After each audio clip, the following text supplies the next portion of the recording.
Okay, well, welcome everybody to the Monday CalPADS office hours for the post-submission redesign project. I'm Angela Ratty. Martha Friedrich is also here from CSIS, and Brandy Yargety from the Department of Education. Several other staff from, sorry, my screen went blank. Several other staff from CSIS is here as well.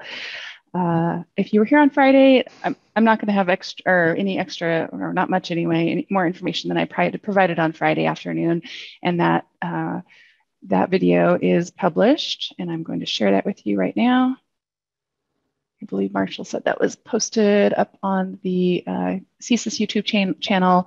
If you didn't get a chance to join on Friday, it's there now. We are also having CDEs hosting quarterly meetings Tuesday and Wednesday, so tomorrow and Wednesday, with a lot more information. And so Brandy's got several slides on covering post-submission redesign, so you can register here. I'll put that link in the chat if you haven't already. I think most of you probably have.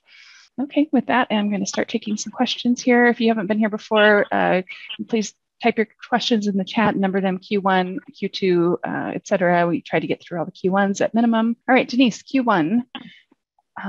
Looks like this is not a post-redesign question, but we will take it. Denise, we don't report summer school enrollments to CalPADS. Does this also exempt us from reporting sync occurred in the summer school, although the reporting time window for sync is July 1 through June 30th. And I believe you're supposed to enroll them for one day to report the incident in the summer. Is it, Brandy, do you give them an N470 exit?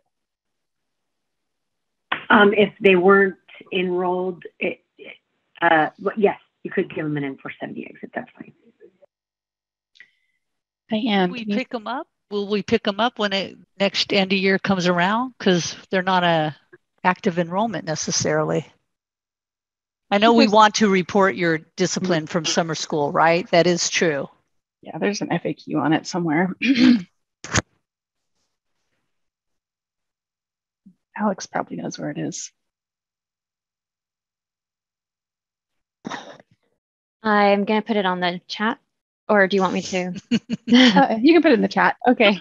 Oh, here, I found it. Okay. But yeah, you can please put it in chat as well. So yes, students incidents occurred in the summer should be reported. Secondary enrollment is what we tell you to do. So yeah, give them an enrollment status of 20 at the school in which the incident occurred. And just so you know, though, if that happened in summer school, and let's say it's July 15th, that student will not be reported in this academic year, right? Because July 15th is the next academic year. So they'll show up next EOY, but we do want you to report it. Okay, Diane, can you please review the MID resolution process? I inadvertently created a MID while trying to obtain an SSID. Can you please review the MID resolution process? If I combine, can I keep the old SSID? I also have a MID on an exited student. Yes, so the new process, Diane, it does automatically create a MID if you send in an SENR file with a blank SSID, and that local ID isn't known to have one at your LEA. The system will automatically assign one to it. But if you know they're transferring in from another LEA in California, it's a safe bet to assume they're going to show up on your MID detection list. And so you would hop over to the MID resolution screen, find that ID, and combine them. And the system will keep the oldest SSID by design. And it's possible to have a MID on an exited student. At least one student in the MID set should have an active enrollment, but in fact, the system won't let you combine the MID if both students are actively enrolled. So one of them has to be closed out. I think when you use the word inadvertently, what we're trying to say is CalPADS is creating a lot of MIDs for people because of the new process. So it may not have been your fault. Yeah, and that was explained in Flash 221 about how it's going to create extra MIDs for you temporarily until they work on this short-term solution where you'll have the opportunity to potentially identify existing SSIDs before you post. Ricky Lynn, Q1, on the current known issues list for active issues with the status of fix available, i.e. problem 5996, Do we have an ETA on when the fix will be implemented? P.S. You are all the best. Oh, you guys are the best too. Thanks for killing. Fix available is a good sign. That means that it's been worked on and tested. And so it should theoretically be in the next release. The next release is scheduled for Wednesday evening. So 5996. Let's see what the known issues is on that one. That's an old one now. It's the 500 or 5,000. It's only been a few years since new CALPADS came online, right, Martha? Yes, that one is in Wednesday night's release. Thank goodness. That's an ugly one. Thanks.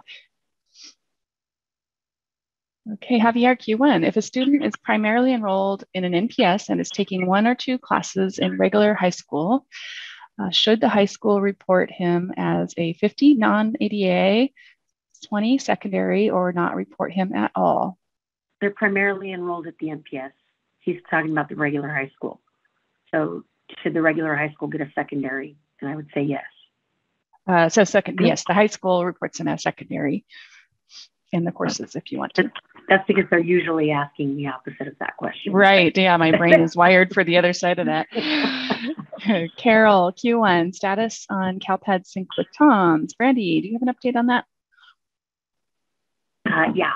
So there continues to be an issue with some of the English language acquisition status data that was provided to TOMS, although ETS basically came up with a preliminary plan. And so part of the problem, folks, is that when the system came back online, a lot of the English language acquisition status records were not what the student had in there prior to the shutdown. And so they were trying to kind of figure out what was going on. And we think that we preliminarily figured out the issue. Some of the issues with the ELAS data are, and essentially what they're doing, by the way, is they're looking at the students' scores and initial English language acquisition status as determined by their initial ELPAC scores. And they're looking at that status in TOMS as compared to what's coming over in the CalPADS file. And if it's different, then they're calling the data questionable. And so about half of those errors are actually generated by you guys. So here's what I mean by that. Let's say that a kid gets tested with the initial ELPAC, a kindergartner, and they come back as an English learner. Well, what we've seen is almost about 1,800 kids where the LEA immediately turns around and sends up an RFEP record for that student. Okay, and this is without these kindergarten students even having taken the summative assessment. Okay, so first of all, you can never be reclassified unless you've taken the summative assessment. So many of these kindergarten kids, the reason that you guys are doing this is because the kid was tested erroneously. There is a correction process for that. The correction process is not the LEA sending up an RFEP record. So many of the records, about half of the records, are due to that particular issue. So ETS has agreed to just leave those RFEP records alone. In some cases, there's TBD records that are coming over because of English-only students that actually have to be tested, so they're going to leave those records alone. All of the other erroneous statuses, or what they believe to be erroneous statuses, will be purged from the CalPADS file, which means that the students, many of them will have either TBD statuses in the TOMS file or English learner statuses so that they can be tested with the summative. The plan is by Wednesday to have those available in the test delivery system. That's the plan. So, sorry, it was a very long-winded answer. And I think you answered Ethan's question too. It's related. So Ethan, if we missed anything or Brandy missed anything, please add to that and to your Q1 and I'll read it out. So Brandy, is it Wednesday they're going to give us the file back so people won't see it till Thursday, or they'll see the results on Wednesday?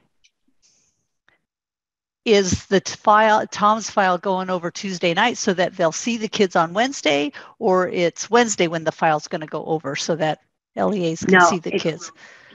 The plan is to be able to purge the file of the erroneous records.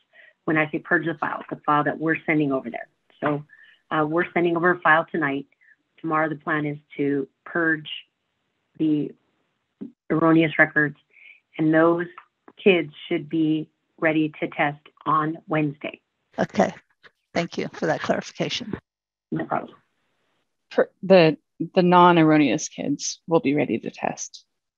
Is that what you mean? Yes. Yeah, okay. Yes. Yeah, it's going to be transparent to the user. It's just they'll be able to show up. They'll show up as eligible to test. It just means that we've got some. Glenn is basically manually fixing this file, and they're trying to figure out a way to change the code in the export process to have the correct business rules. And that's just a longer process apparently. Okay, at 3:04, Alex posted the link to how to report incidents that happen over the summer when students are not enrolled. Okay, some more EOI questions, and my brain is not primed for EOI, so just heads up, Brandy. Angelina, hi. How does the LEA have to report a student with an IEP with a restraint? There is behavioral emergency in Aeries. It was not a disciplinary incident. Do we require to create an incident for CALPADS reporting, and what type of code if non-discipline? Yeah, so 2 years ago, Angelina, we modified the incident collection in CALPADS to capture incidents of restraint or seclusion, even if they're not associated with an ed code section. So in the incident file, there's actually an indicator that basically says, hey, is this a statutory offense, right? Does this incident involve a statutory offense? In these cases where it's just an incident of restraint, the answer to that question is no, right? But you still have to report out the incident result. So in this case, you would have the incident file, which tells us the date and the student, and that it's not associated with a statutory offense. And then you would accompany that with the incident result, which says that the result was restraint. So you are still required by law to report incidents of restraint or seclusion.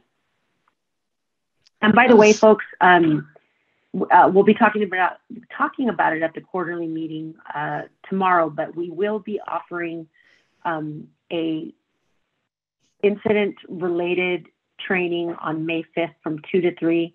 It's specifically targeted at non-public, non-sectarian certified schools or NPS schools to try and get them to appropriately report incidents that occur for students that are attending NPS schools.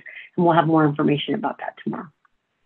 And I would like to add, this is Martha, and Nate or Kyron, correct me if I'm wrong, but we, in our data population, we cover this, this scenario. So it'd be EOY data population, and it's EOY 3 data population. I think it's right in the middle of the screen with the little girl and her arms crossed. So I just wanted people to know that what Brandy said was very succinct and great. That was a lot of detail though, and you may not have been able to keep up with it. And so if you need a refresher, the recordings that we have on end of year data population are still relevant, and you could find some information in our recordings, or listen to the playback of Brandy talking at the office hours. Okay, Alejandro, Q1, we have ELPAC tested a student using the matching SSID, the one that will be retired, now that the student is part of a MID. Will Tom's ETS know to carry over the ELPAC test result to the new SSID, focus ID? Well, the one that's going to be retired is the oldest one. So if that was sent over prior to the shutdown, that's going to be the one that's going to be kept rather than the focus ID that you just got. Am I missing anything in that question? Well, so if the student was tested under an SSID that will now be retired, assuming that the student hasn't also been tested under the duplicate SSID, then ETS has a process where if an SSID to which test scores and an initial English language acquisition status is attached in TOMS, if that SSID gets retired, we send them a file nightly of retired SSIDs. And they take a look at that file. And if any of the students who have scores and initial English language acquisition statuses in TOMS, if those scores are associated with one of those retired SSIDs, they reassign those scores and initial English language acquisition status to the kept SSID. Now, if the students have been tested, if that student has been tested under 2 different SSIDs, then that's a whole nother issue. You have to submit a STARS incident, and then we have to do a swap. So. Yeah, he was asking a follow-up question on that. So it only really matters, Alejandro, if the student hasn't retired SSID during testing. So they end up testing on 2 different SSIDs. That's when you have to do the STARS business. Lily, Q1 status on problem 5988 invalid format error on migrant student ID and California partnership ID. Don't think I saw that one on the list just yet. Yeah, so it won't be in Wednesdays. I did hear from CDE this morning that they do want to have more frequent releases. So the last externally facing release, meaning things that impacted you, was last Wednesday. And there's some code that went in on Friday night, but it was back-end stuff. So rather than have weekly cycles, it sounded like they wanted to do that more frequently. So hopefully we won't have to wait a full week for some of these to be fixed. Hey, Larnie, I wasn't able to attend the office hour on Friday. I'm not sure if this was discussed at the Wednesday meeting. We were told that files will be sent to Tom starting Friday. Did that happen? Okay, so we kind of just went over that.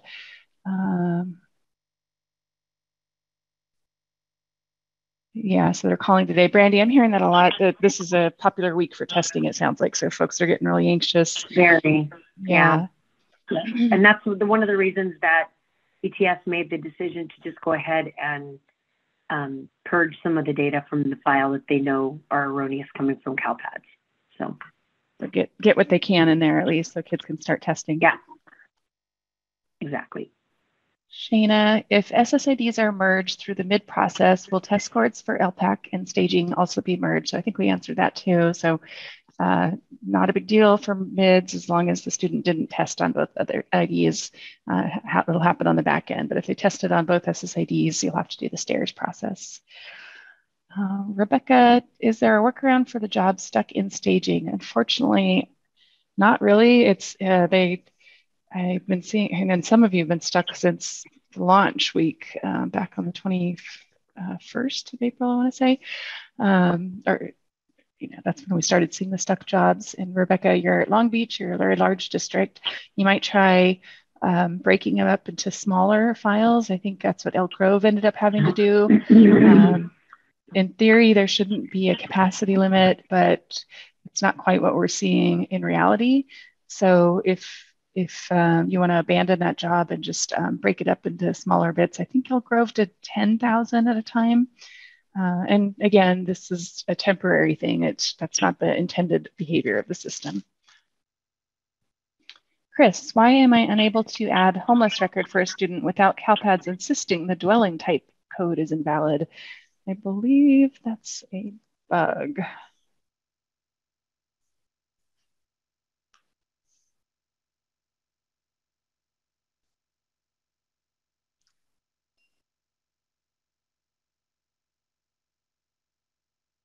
I think it's related to this one, Chris. I thought I saw one specific to the dwelling type too, though. This one just says it's in OM.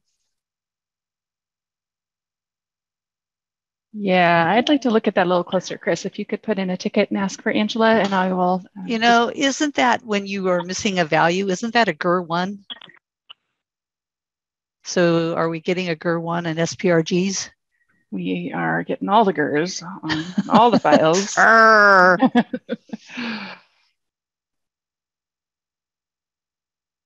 Type helps.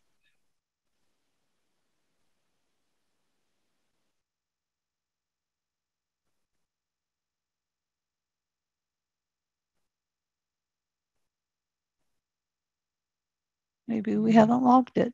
Might be a different, sometimes it's disguised as an IVR rather than a GERR. Regardless, I'll take a look at this.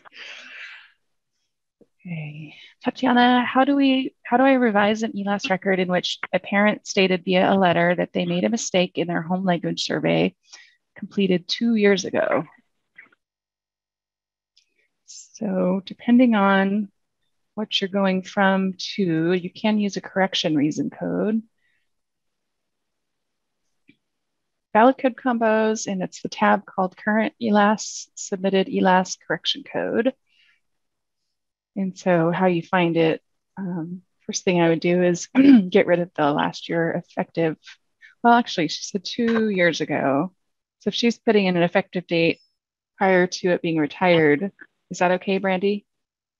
Well, okay. So the first thing I want to say is that, Tatiana, it really depends on whether or not the student has taken the summative assessment. Because my assumption is, based on what you're saying, is that the student was determined to be an English learner. And typically, any corrections have to be done before the student takes the summative. Now, if it was an ineligible student tested, meaning the student never should have been tested in the first place, then you can use the correction code of 4, which they're showing you here, which is that it was an ineligible student tested. Now, if there are test results, particularly summative test results, you're going to have to submit a STARS incident to TOMS and let them know that the student was ineligible to take the initial and the summative assessment.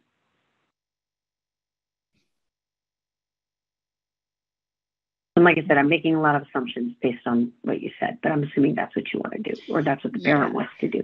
So we had a similar question on Friday, and Elsa was going from IFEP to EO, and we told her to use ineligible. And I worked with her on Saturday, and apparently we're triggering an SELA0255, but we have an existing bug on that. So I added Elsa scenario to that. So the developer is looking on it. So even if this is a valid combination, it's still not letting you make that correction just yet. We got to get that fixed. Hey, Lori, based on the ELAS status issue info Brandy just gave, can we trust the ELAS that is in CALPADS when we are looking up transfer students? Probably not, right? That bug about the effective date, it's causing the sort order, Brandy, to be different than what it should be. If that's what's showing up in CALPADS, is based on that. Because, oh gosh. So what they did when they migrated the data was that they sorted the data based, in TOMS, they sorted the data based on the English language acquisition start date. And many of you may not know, is the reason we don't use ELAS start date is because of some of the really old wonky records that came over when we moved the data into the SELA record. And so we use effective start date. And so because they used ELAS start date, it reordered a lot of those. Although, Angela, do we know if it applied to the data in ODS or just the TOMS export? When I look these students up, they're sorted incorrectly in their ELAS container in OM. So I would assume they're, if you're doing an SSID extract, they're probably picking the wrong one as well. Yeah, they are. I know there's a fix coming soon for it, so this isn't a permanent problem. But I guess minimally in the container, if you view the records based on effective start date, and you look at the record with the most recent effective start date, that will tell you what the student's current status is or should be, rather than using the ELAS start date. Well, we changed all the effective start dates to match this, or the effective date to match the start date, didn't we? We did. Was That's the problem. So you can't use effective date in the ODS either. It Well, matches the start date, or made it equal to the start date. So we lost visibility of the effective date. That's the migration problem. All right. Barbara Smith has a really good question. Instead of fielding, is my error slated to be fixed on Wednesday night? Can you just post the numbers of those that are to be fixed on Wednesday night? My biggest one is 6027, which is the SIM5ER right below this one here. So those of us on the service desk don't always know, Barb. We're kind of waiting for the last minute, although I did just right before this call get a list of things that they are expected to go through. I was a little hesitant to share it at the top of the call, but since you're asking, don't quote me, but I believe the list on the screen is expected to be included. I don't see 6027 on that list. So we have an API fix for the SEDS vendors, SELA 281 is triggering incorrectly. IVR on past and future academic years. I think you were getting that one too, Barb. So we had a birth state transposition error that was fixed once before, but this was kind of part 2 of it. The transfer code is missing. Part of the data migration also wasn't saving if you were editing in online maintenance. I think that's embedded in that bug. Completion status populated incorrectly for students who graduated prior to 2015. GER5 on SPRG. That's a big one. People are going to be happy to have that one fixed. OM District of Geographic Residence is not saved. That was very tied much to that transfer code. Those two kind of went hand in hand. And then the GER5 on the SINF. Oh, and somebody asked me about this one. I said no, but I take it back. I lied. Format 1 on the migrant and California partnership ID looks like it's going to be included. Sorry about that. And so some file formats weren't being allowed to be uploaded. I don't think we had a lot of tickets on that. So, and SIRS 507 was invalid. That will be fixed. And then a couple of you on these calls have mentioned that your CCE anomalies weren't showing up, and so it looks like they have a resolution for that. So again, don't quote me. This is kind of what I was able to glean from the list I got.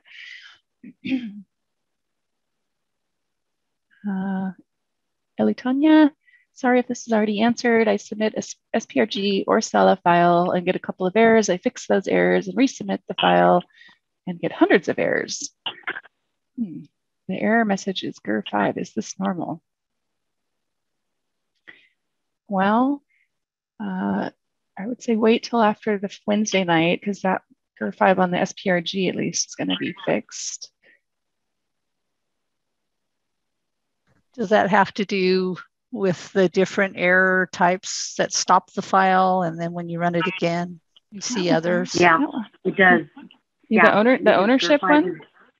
Ownership is a comparative validation. Okay, so make sure you go to one of the quarterly sessions tomorrow, because that is going to be covered on why that happens. There's kind of a 2-parter in the validations and sort of emerging to information to trainers and us. So Brandy will talk about that. Maria, I understand the explanation Brandy provided about CALPADS to Tom sync, but is there a workaround for students who don't need an ELPAC and only require a CAASP test? At least that's how I understand the testing application. So I believe that when they do this fix tonight, they're going to be loading all of the other associated data as well for students that need to be tested, the smarter balance.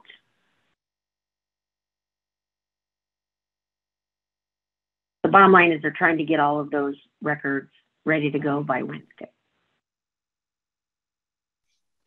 Okay, Michelle, what should be the enrollment status for a student enrolled at the district office level due to only receiving services? Usually that's primary, right, Brandy? Yes.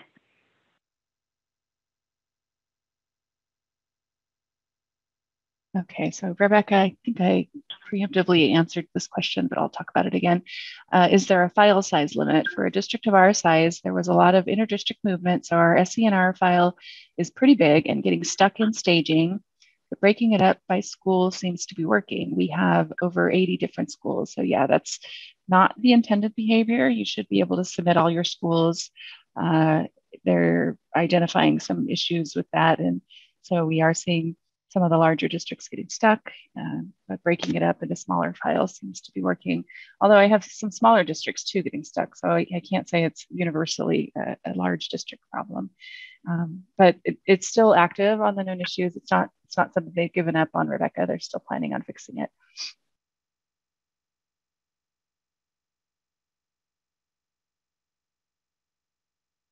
It's 5997. Okay. Shahadi, I am not able to upload any record for SPED if the meeting type is 20. I already submitted a ticket for this error.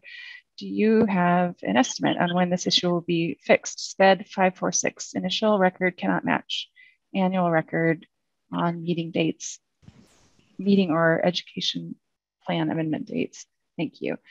I want to say that's brand new. It's 6016.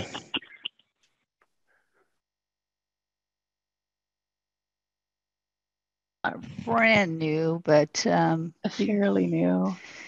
Yeah, our student profile IVR, some just having to get that data in for testing and whatnot was our first priority.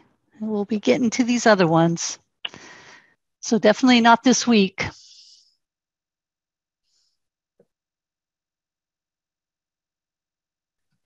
Hey, Angela Matta, regarding what Brandy was mentioning, is the plan for new and transferring students since 4/6/2022 to be in the testing system on Wednesday too for CAASP testing? Yes.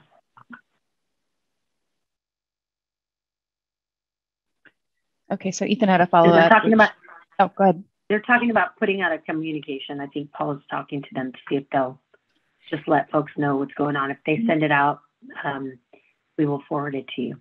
That would be helpful. Like I said, there's a lot of pent-up anxiety out there. Yeah. Ethan, question one follow-up, and he was the one asking about CAASP as well. I heard talk of bad SELA data being cleaned up, purged in TOMS for Wednesday, which is great. My question was really about other 5 CALPADS updates, e.g. claiming matching SSID, change students' grade level, recently added RFIP records. Are those CALPADS updates now going over to TOMS regularly? And can we expect them to show up in TOMS within 48 hours of making the changes in CALPADS? Gosh, Ethan, that's a good question. I mean, I can tell you that they're trying to clean up the file this evening, but from what I understand, much of the cleanup is a manual process. So I need to talk with Glenn, and maybe we can get him to address this during the quarterlies. Is what's going to happen on a daily basis. Is he going to have to do, produce a manual file and get it over to TOMS on a nightly basis? That's something I have to ask him. I don't have enough clarification on that. They're just trying to get this initial load done. Okay, and Brandy, do you have any more information on that May 5th training for the NPS incident reporting that you mentioned? Did a communication go out? Well, okay. So here's the thing. You guys actually, for the quarterlies, got the slides in advance. So I would say go to the meeting materials folder that was sent out in the listserv messages just a little while ago. And the PowerPoint actually has a slide on the trainings, and the link is in there. Registration information is in there. I mean, I could probably post it in the chat, but means I have to go find the PowerPoint. I thought you had 8 versions of it open, Brandy. Well, I did at one point. I have it if you want me to post it. Please, Alex. Yeah, okay. That's great. Thank you. Okay, Cedric, we had a new student to our district who was a no-show, and we assigned them an SSID. The student recently came back to us from abroad, and the SSID is not recognized in CALPADS. we don't get the message that this SSID is now retired. Under what scenario can this happen, or is this a bug? I think this is another one that Barb reported early on. They didn't migrate over entirely. I think their SENR records came over, but not their SINF. And so when you go to look them up, Cedric, it's 6023. It doesn't say it's retired, it just says it can't find it. And they are there, they just didn't migrate over all the way. So hang on that one. I think migration issues are hot on the list to get fixed right away. Hopefully you don't need to test that student since they just came back.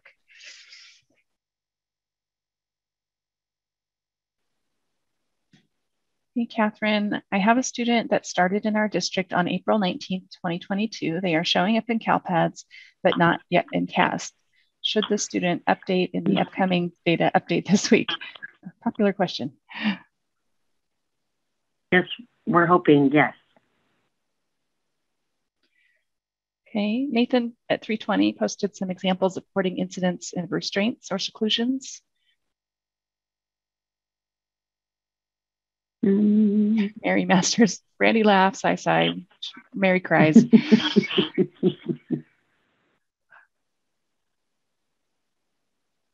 SENR0585 from Linda is holding up my game. Yeah, that one is a hot topic as well. Did I have that one on the list?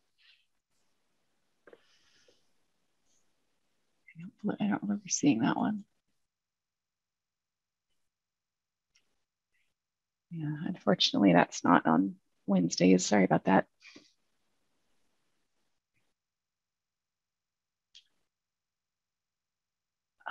Good question. Sylvia is asking about the SPED 334 and 335 input validations. I thought that was on the list for tomorrow as well. Let me pause my share and see if I can dig that up for you real quick. 1 second here. Angela, it looks like they have it in Sprint 14 for the 13th. Do you have the number, Gary? 56991. Oh, it's not coming up for me. It says it's resolved. But maybe Resolved, not. and I guess that's why I assumed it would be ready. So I think Angela's got a tentative list that, you know, we're fine tuning things and maybe that one gets added, or maybe there's a reason why it won't be in Wednesday. So stay tuned. I'll double check with the tester on that one. Let's see. Okay. Letitia, do you have any TA for 5597? She really means 5997. Which is what, the stuck jobs? Stuck jobs. So. You do have it memorized. Just a popular one, that's all. Unfortunately, I don't. Letitia, the developer said he's having a hard time with that one. Is it okay to upload a new file? Martha, if it's not an SCNR, sure. But if it's an SCNR, what do you think? If it's an SENR, you got to go very cautious because we got several bugs on the SENR and it could just corrupt enrollment records. So, and I don't know, it could also do that to SIMP. So if you can delay, we would prefer that. Just play it safe. And I worry about these districts, Martha, that are completely stuck because they're not even getting to the point where they can see what their validations are. I get it.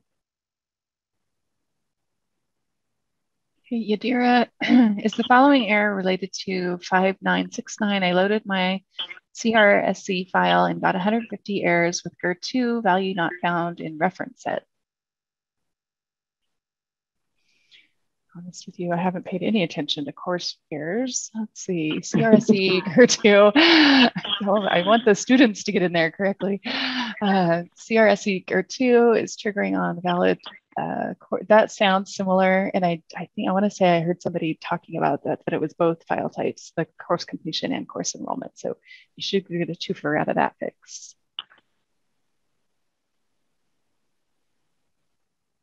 Mary, can I manually add new record to CALPADS for a new student I just got the SSID for in the student English acquisition status section with a TBD, or must it come from a SELA upload? You can do that one manually in online maintenance, assuming you don't get any funky no-near issues, Mary, but in theory, you should be able to upload a TBD in OM.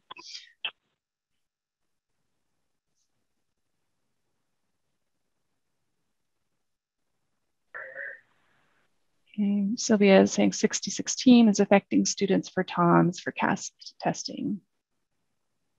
Okay. Gary, can you go in and bump that one up in problem management and in Visual Studio? Will do.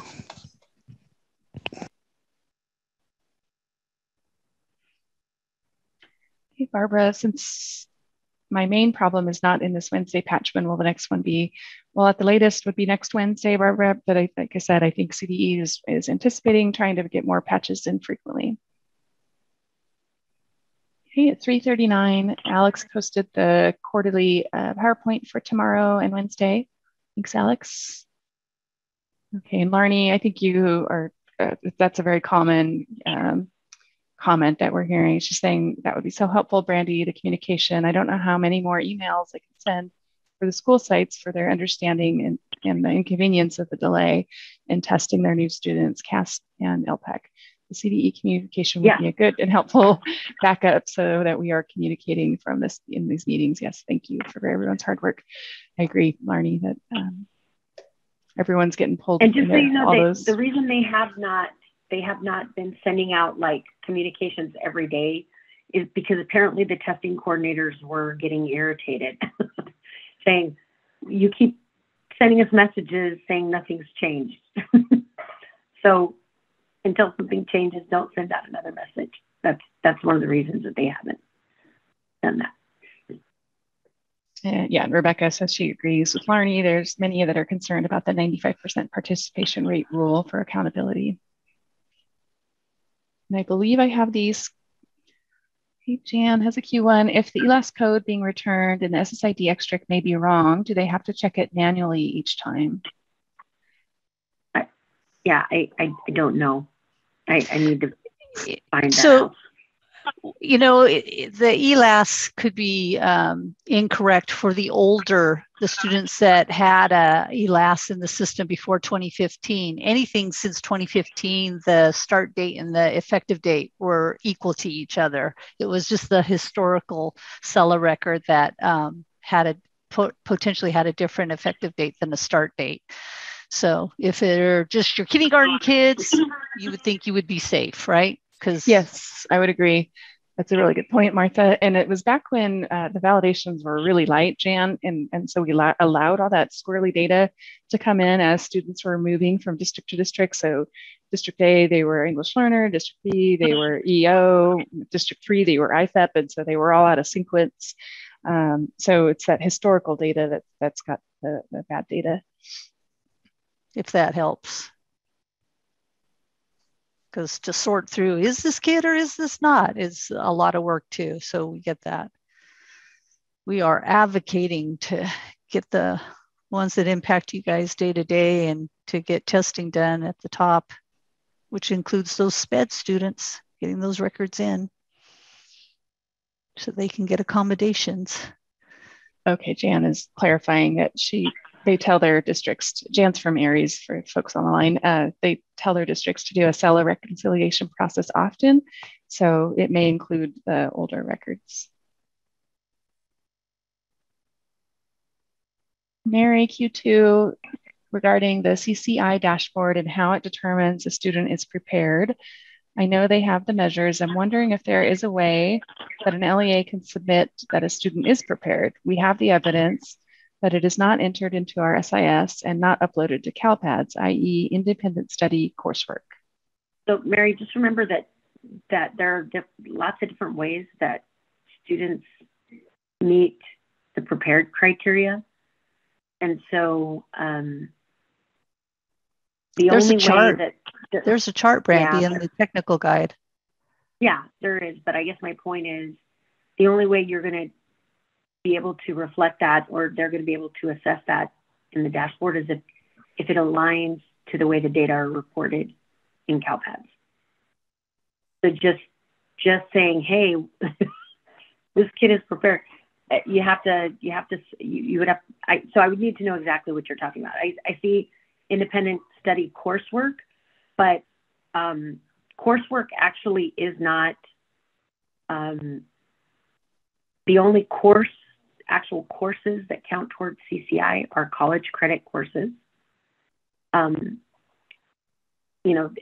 courses in which the student earns college credit, leadership, military science courses, those are the only ones that count. So I'm not sure how a student could just meet those criteria solely on coursework. For the CCIs, it's CDE's definition of prepared, right? Which shows up on that chart. They use a variety of indicators. Their test results on. Right. They don't have the SAT anymore, do they? Yeah, they never used SAT scores anymore. Oh, there was some test scores that they used, didn't they? AP. Oh, AP. IB, yeah, there we go. And then we're using those test scores. Okay, Angelina has a Q2. I need more info regarding the location of the indicator for the sync restraint without offense. Can anyone point me in the right direction in Aeries, please? Maybe Jan can answer that. So you got the direct line, Angelina. Hey, Rebecca posted a tool that her LEA developed with her LEA assessment coordinator and our CalPADS coordinator. That was at 3:50.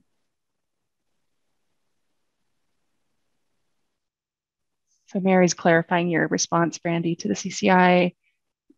They clarify it, we can't, right? We have to, or they calculate it, right? We can't, we have to submit the pieces. Yes, that's correct.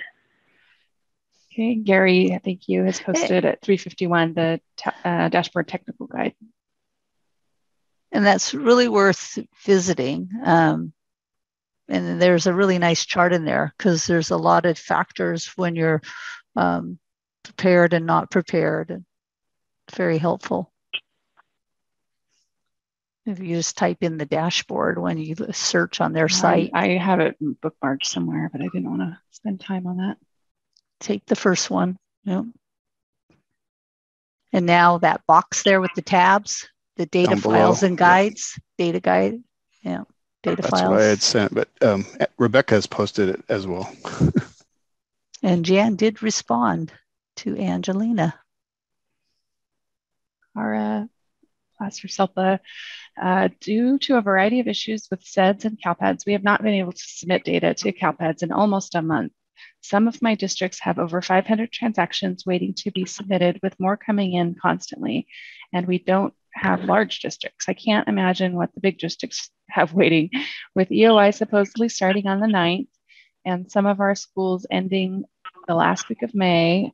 A little bit of panic is setting in. Fixing issues once staff are gone for the summer, some of which are the data technicians, is a daunting thing to think about. Just wanted to share this, no real question. Appreciate that, Kara. We have talked about that internally too, that there's all these downstream effects, not only just testing, but also end of year, folks going on vacation for the summer.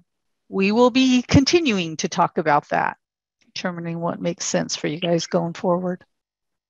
I'm glad I'm not in your shoes. As bad as things are here, I don't know, seems like it would be harder out in the LEA land. So Ethan is asking, any talk of EOI 2 extensions yet? No, not yet. But, with all of the things impacting CalPADS, it's not looking so good for EOI. That's all I can say. But, no official word. Although if you were on the call on Wednesday when Rodney, I wanted to call him Randy for some reason, Rodney and Jerry were on, Jerry answered that question saying, no, not yet, but we will definitely consider it. We won't leave you hanging out there if things are not prepped for EOI just yet. Brandy, Elizabeth, do we have a CalSAAS date?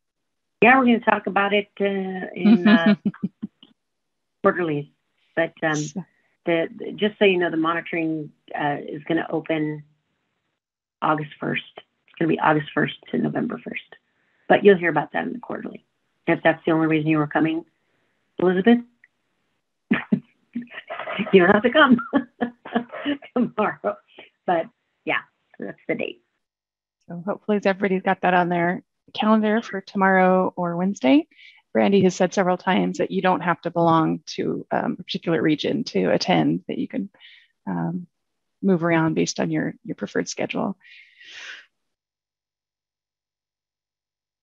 So Roger's asking about the questions about CalPADS feeding directly to CRTC have stopped. I guess so, yeah. Got other fires that people are focused on, you know. Oh. For SPED redesign, should we attend both quarterly meetings? Is that you're covering SPED redesign in the quarterly, right, Brandy? Yeah. So there's more than Yeah. more than two. I think there's five. So you only have to come to one, and Brandy touches on it early on in the meeting. Right. We try and get all of the SPED content up front. So, you know, things that apply to everybody, we go ahead and discuss in the beginning, and then you guys can cut out after the SPED related content. So Nancy, can we jump on to any quarterly meeting or wait for our area? One of the reasons, the logic behind having the regional ones is we thought that county offices would host their districts and give you guys an opportunity to meet in person, and you could talk before and after of what you heard. If you start coming to any, then you miss that opportunity, or you schedule another time where you all come together. But that was one reason for the regions, right, Brandy? Right. Yeah. I mean, the hope was that folks would kind of congregate. And I know there are some counties that are doing that. I know that Riverside is doing that. I know, Rebecca, your folks do it over in Fresno. Advocate to your county offices. Next year, can we have the southern regions first? So we've already come out with the schedule, but that's something we could certainly consider. So we have the dates, but we haven't actually scheduled the webinars yet, so we can talk about that. Okay, real quick, and then we'll call it a day. Rebecca posted a link for as a resource for those prepping to collect meal forms at 3:59. And Kara, I like your Lincoln quote. I laughed because I must not cry. That is all. That is all. I think Brandy likes that one probably. Mary, I've started brushing up on some of the end of year data collection videos in the YouTube channel. Can we still trust these now? In terms of data population, gosh, Martha, I would say like 98, 99% is up to date, right? There hasn't been a whole lot of EOI data population changes. So I think you're pretty good there, Mary. And sorry if I missed it, but which known issues will be fixed on Wednesday? And is there a location to check these? It's a pretty fluid situation, Tara. So I mentioned I just had kind of got handed off a sort of list of things that are expected to be on there. It's not something we would publish, although I do know testers, if they pass something in testing, they do update the known issues list. So you'll see things like fix available on the known issues. So that's one way. So if you see that, that's a really good sign. That means it's headed your way soon. It's been fixed by the developer and passed by the tester. And Nancy says, next year, can you have the southern region first? Yeah, we can talk about that. I mean, like I said, we scheduled the dates, but we haven't scheduled any of the specific sessions yet. Hey, Wendy, my SPED person said she is attending a Medi-Cal SMAA Q4 meeting tomorrow from 9 to 11. Don't know what that is. You recognize the SMA acronym, Brandy? I do not. Wow, you stumped us, but Wendy. I'm assuming she's saying that because that's when the session is for her region, but she can attend on any of the other ones if she wants. Yeah, and Brandy does a good job of doing the SPED stuff up front so that those folks can fall off the call after, so they don't have to stick around for the whole time because it can be kind of long. We'll cut it off with Larnie here. I have to say the transparency with the redesign issues is appreciated, as well as the update at this office hours. Thank you. Yeah, we're trying to do whatever we can to alleviate some of that anxiety out there, Larnie. So I'm glad to hear that that's helping a little bit. I know things are rough sailing out there. All right, well, with that, everybody have a wonderful afternoon. Hope to see you at the quarterlies tomorrow or Wednesday. Brandy and I will be there at the minimum. I think other folks will be popping in from here and there as well. Take care, everybody. Okay. All right, Keep bye. that patience up.